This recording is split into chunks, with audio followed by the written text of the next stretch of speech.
In today's video, I'm going to teach you how to show FPS in-game in Apex Legends on Steam. If you want to keep an eye on your game's performance while you play, turning on the FPS counter is a quick and useful setting. FPS stands for frames per second, and it tells you how smoothly the game is running.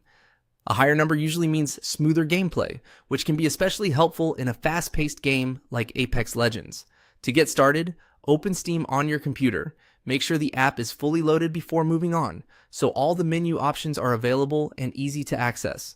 Once Steam is open, go to the top left corner of the window and click Steam. From that drop-down menu, select Settings.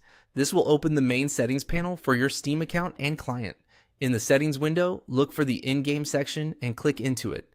This area controls several features related to what you see while playing games through Steam. Now, find the setting labeled In-Game FPS Counter.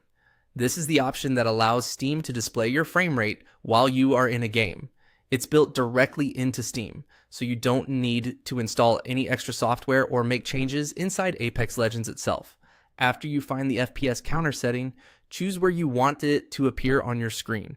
You'll usually see options like top left, top right, bottom left, or bottom right. Pick the position that feels least distracting for you.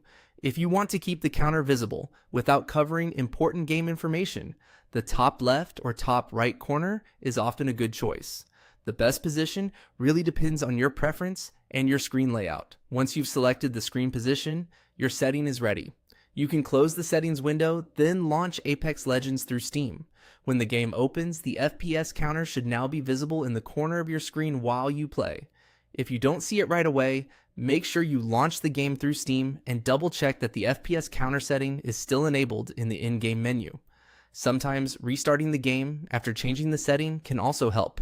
And that's it. You've successfully enabled the FPS counter for Apex Legends on Steam, so now you can monitor your performance in real time while you play.